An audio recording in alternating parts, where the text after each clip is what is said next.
Grand Rising. How are you guys doing? I hope that you guys are having a great Friday or Thursday, wherever you are located in the entire world. I want to talk to you. I want to talk to my people because I love talking to my people. Even if they don't listen initially, that's okay. I've put the word out there and you do what you want with it. Okay? Um, I want to talk to you about my problem with the 6888 movie. Tyler Perry's latest Netflix movie about the 6888 battalion, postal battalion,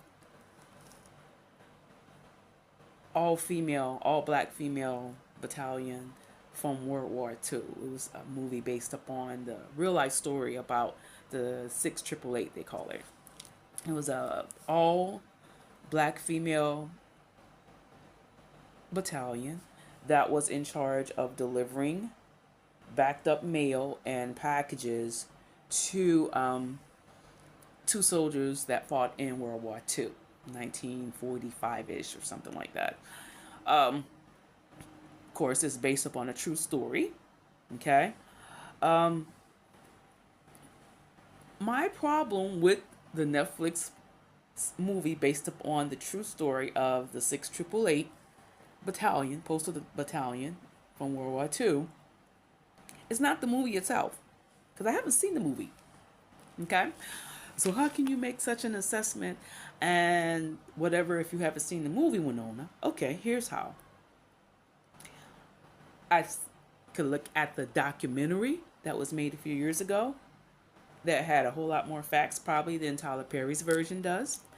I could read books and articles and maybe interviews with some people that may have survived, some veterans, some black female veterans that were in the 6888 Postal Battalion from World War II. And based upon what I know about what happened, not just events surrounding the all black female battalion and the challenges that they faced and the racism that they inevitably faced. And yes, it was commendable. It was a great achievement what they did in the face of racism, in the face of discrimination, in the face of, yes, even Jim Crow on foreign soil, even though they didn't call it Jim Crow, but it might as well have been Jim Crow. Okay?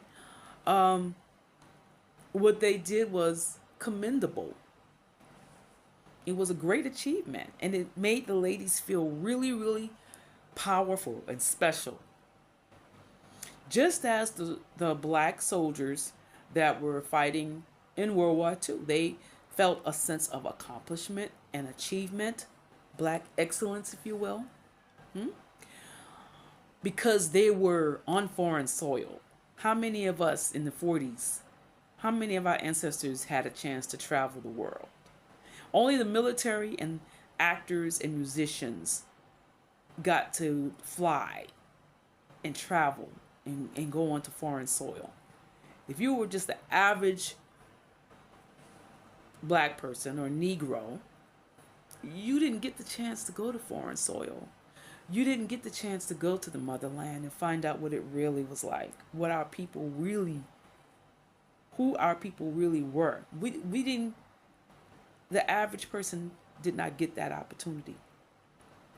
So it was a great sense of accomplishment and achievement for a person of African descent to be in the military, to have the opportunity to travel and see the world and see how other cultures and countries live. Now, yeah, it was during wartime, so it was quite limited in what they were exposed to, but they also were exposed to the culture. You know, when they had the passes and the recesses, if they gave them the proper passes, because hey, you're a black person in the military, you didn't get all the privileges that the white people did. Those are facts. Okay, that was just a great sense of accomplishment for a Negro, just to be in that position. However, And I don't want to take away from the sense of accomplishment. But however, even though it was an accomplishment and it was an achievement and it was something that most black people did not have the opportunity to do unless they enlisted or unless they were drafted or unless they were famous and they were entertainers and they were traveling around the world and invited to sing, act, dance. Why? To entertain Europeans. If you think about why black people were in the military to begin with, it was to fight a white man's war. Hello. The whole reason why there were black people or anybody in the military and there were anybody fighting these wars is because white people and European people created the chaos and created these wars. It created environments that fostered wartime and actually benefited from wars. Huh? So, being a black soldier did not empower black people as a collective. So, the best a black person could hope for was to achieve within the construct of the white man or the European man's world. Whether that world was chaotic and a war was started or whether it was at so-called peacetime. If you think about it, the entire construct, the entire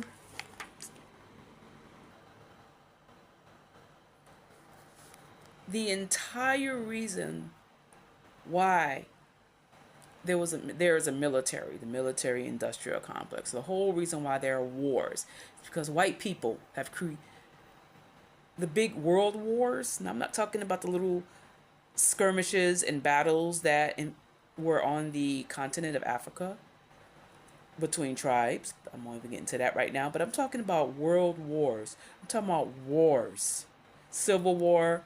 The reason why those wars ever occurred to begin with was because of conflicts that white people created.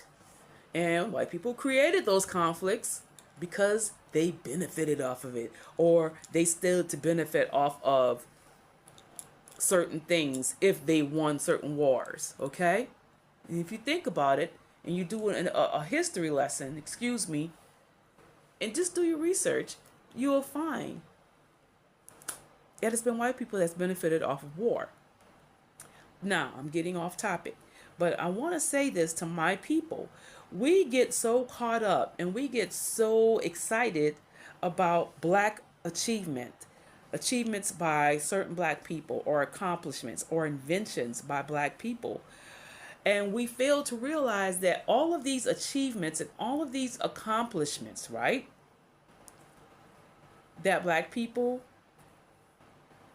have accomplished and done throughout history has always been solely for the benefit of the white man. I mean, we benefited off of it, but if you think about it. Who benefited off of every invention a black person has ever invented? Who profited off of every invention besides the black person that invented these things? Did the black people as a whole, did people of African descent profit off of these inventions? Let's look at just a few inventions that black people are credited for. The stoplight, the red light, the traffic light. The traffic light was invented by Garrett Morgan. Okay, Garrett Morgan invented quite a few things, but the traffic light. When he created and invented the traffic light, he had to place a patent on it, and he had to sell it to whom? In order for him to profit off of it. He had to sell it to the white man, who in turn, if he hadn't already, created fire departments. Hello. Who created the police department that enforced the laws that would be created thanks to the stoplight. Huh? Garrett Morgan had to sell that to white people in order to make a profit off of that. It's not like he invented the stoplight and he came to Africa and he created a city or a nation and said, here's the stoplight so that when we build roads and streets, people won't run into each other, but this will be a way to manage traffic safely. No, he sold it to the white man. Garrett Morgan also invented the gas mask that would be used by firefighters to protect them against smoke inhalation. It is a great accomplishment. I'm not taking anything away from Mr. Morgan. But again, who did that benefit? It's not like he took it and sold it to Africa or any country on the continent. No, he sold it to white people, Europeans. The elevator door was invented by George Crumb. Okay? How many movies have you seen where the elevator boys, after he created the elevator doors and invented the elevator, he had to sell it to white people. And then who in turn were the elevator boys and the bus boys at those very elevators that he created and invented? It was our ancestors. It was black young men. That was most of the elevator boys. Okay? The clothes dryer. Clothes dryer was invented by George Sampson. Hello. You know why? A lot of household appliances, by the way, were invented by black people. And by and large, they were invented not so much to make life easier for black people in their own homes. Because then a lot of these people would invent these inventions to make home life and cleaning easier. Because why? Because most of the maids were black. So yeah, we had to find an easier way to wash and dry our clothes. So the clothes dryer George Sampson invented made life easier so that, the black maids wouldn't have to go over the washboard and wash all the clothes. The ironing board, that was invented by Sarah Boone, a black woman, so that it would be easier for the black maids and the nannies, black nannies, to iron the clothes of the white people that they worked for. Hello. What else? The gas furnace, so that you can have heating. That was invented by Alice Parker.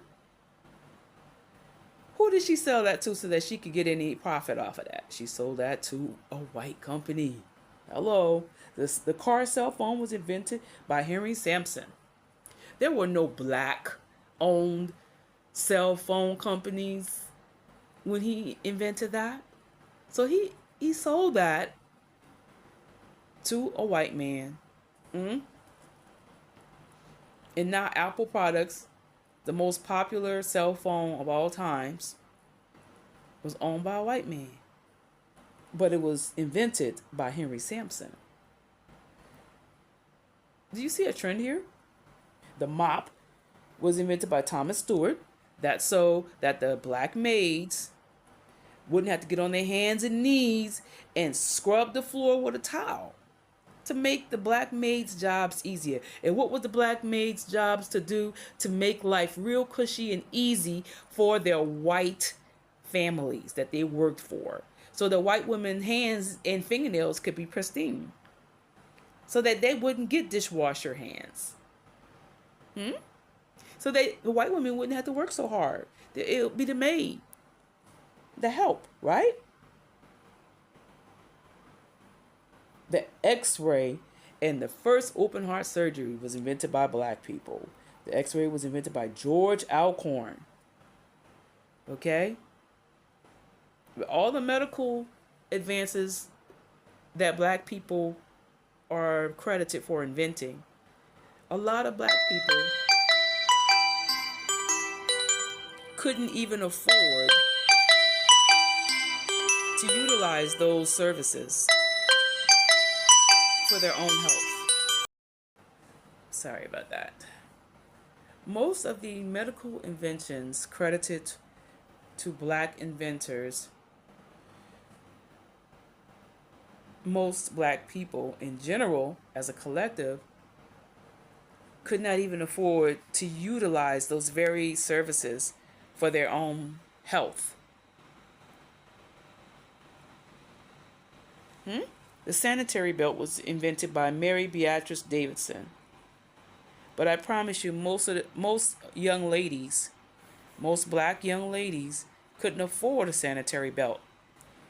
And even though it was invented by a black woman, so that a female wouldn't bleed all over herself. It will hold the pad in place while she menstruates. Okay? So all of these inventions and these achievements were very commendable. Okay? However, as a whole, collectively, the inventions did not help black people. It did not empower black people. It did not make black people rich or wealthy. It benefited Caucasians and Europeans and everybody else. And herein is my problem with the 688. Yes, it was very commendable and very courageous that these black young women went and they traveled to Europe, and they were soldiers, and they delivered mail and packages to the soldiers to build soldier and military morale. But who was the majority of these people? The soldiers were mostly white men. I recall a scene in Tyler Perry's movie, right, where the 6888 was, I guess they were coming in from somewhere, and then there's like on a balcony there was a whole bunch of white men surrounding them on the balcony, and they said, well, are you the 6888? And Kerry Washington, we're them. And then the guys started applauding them. Now, we don't know if this really happened or not, but you saw the beaming pride that came forth from every female soldier or every actress that was acting like they were a soldier in the 6888. They were beaming with pride. Why? Because they got the applause of the white man. Why? You did good, nigga. You did good. You delivered my mail. You made me feel good today, nigga. I feel like I could fight for my country another day because you delivered my package. Thank you. I promise you there wasn't no black men up there applauding, saying, sister, you had my back. Thank you, sister, because you know what we go through out here. You know that these crackers do this and they do that, and they treat us this way and they treat us that way, and we're out here risking our lives and fighting for a country that don't even see us as a whole person. We only are considered 3/5 of a human being. We're denied human rights while we're fighting a war for a country that don't even uphold our human rights, let alone civil rights. No, you didn't see any black men in that scene. All you saw were white men applauding. And therein is my problem with the 6888 movie. Because of what the 6888 movie represents. Black people seeking the approval and the applause and the acceptance of white people. Even if it means risking their lives. Even if it means turning their backs on their own people. As long as the white man can applaud me and call me a brave, courageous soldier, then it was worth it. Then it can be labeled and categorized as black excellence. Not because it helped black people as a whole, collectively and exclusively. No. Now, if these inventions, and if we had a black military that fought for us only as a black nation, if those ladies went over there and then after the war was over, they said, you know what, we're going to stay over here and build our own nation on the continent. We learned some skills while we were over here. We learned how to deliver mail. We're going to open up our own mail and package delivery service on the continent. And then tell their families, hey, if you want to come over here, we'll get you over here. Huh? But if not, I love you and I'll see you later. No, then yes. It would have helped us as a people. If these inventions were made and then we took instead of selling them to the Europeans and the white man, if we took the inventions, if our ancestors had taken those inventions and brought them to the continent, it would have built infrastructure on the continent, and it would have created jobs on the continent. And we wouldn't need, the people on the continent wouldn't need to jump out to another country to get a job to take care of their people. Why? Because our people would have came back with some skills, with some money, with our inventions, and we would be like, hey, we have a product and a service that you need. And we're not going to ship it overseas and then make you sell it back to us triple the rate than what you would charge me. We would have built companies and manufactured products and services and built communities. The very first solar panel was built by a biracial guy. Charles Fritz was biracial. It's a secret, but it's true. What if, and that was in the 1800s, what if Mr. Fritz would have taken his very first solar panel and brought it to the continent? We would not have the electricity problems and the rolling blackouts that we have here on the continent.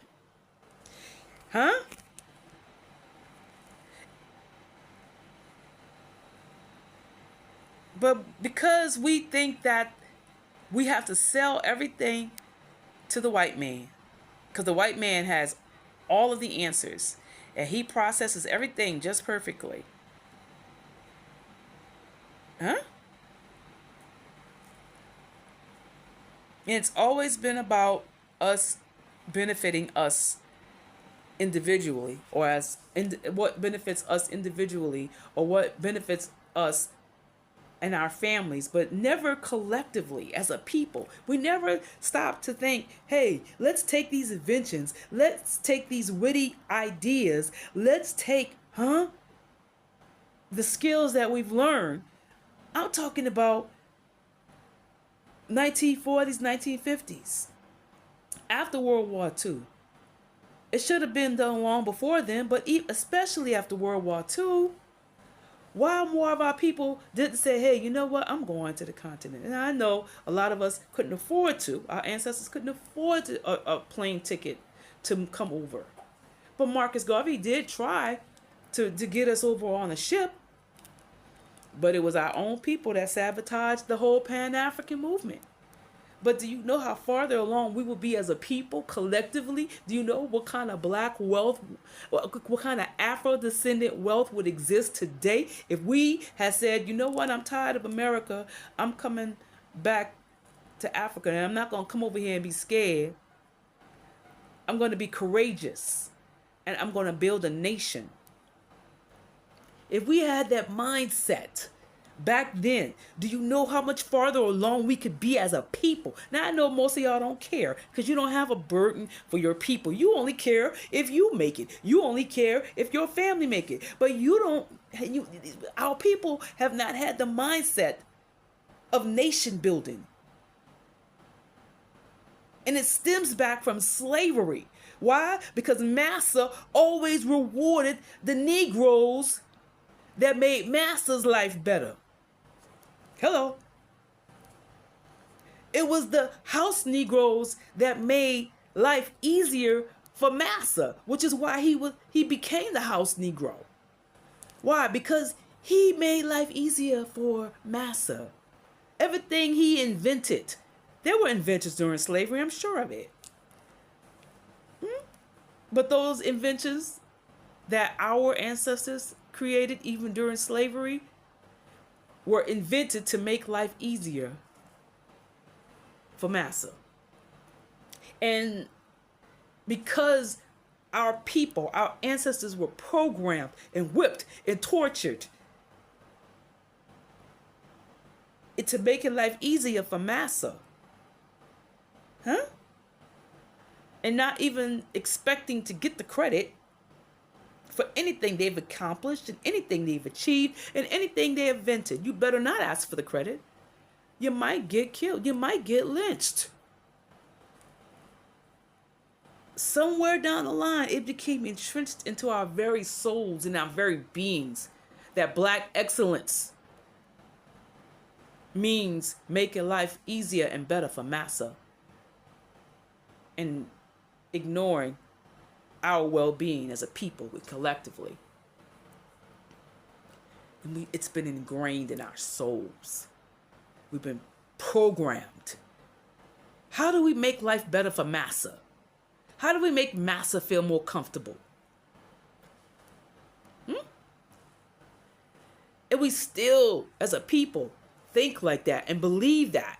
And the very parameters of what black excellence entails, it surrounds on whether or not it fulfills the agenda of white supremacy.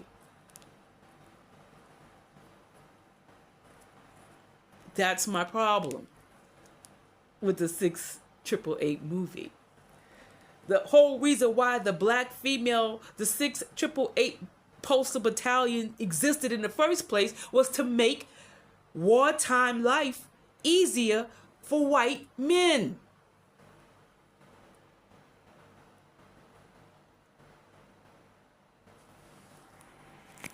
It wasn't for our soldiers, our men, our ancestors that was out there in World War II. No, it wasn't. Now, they may have benefited from the work and the efforts of the 688.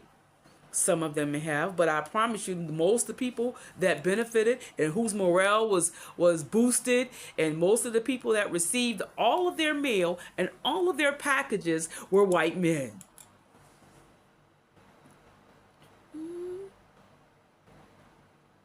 That's my problem with the 688 Postal Battalion, because now these ladies are being celebrated not because of anything more than having to make the white man happy.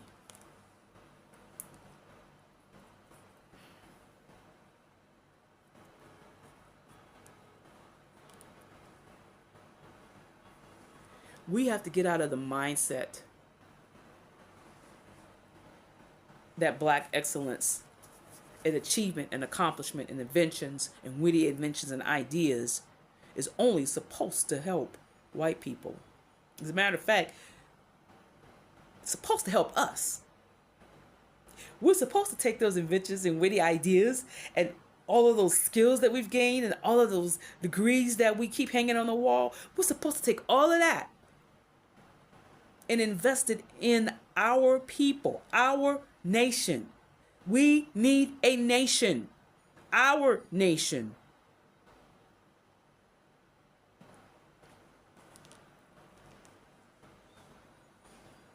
The true advancement of colored people, if you will. We have to get out of the mindset that only a few black people are supposed to succeed and make it, and the rest are supposed to struggle.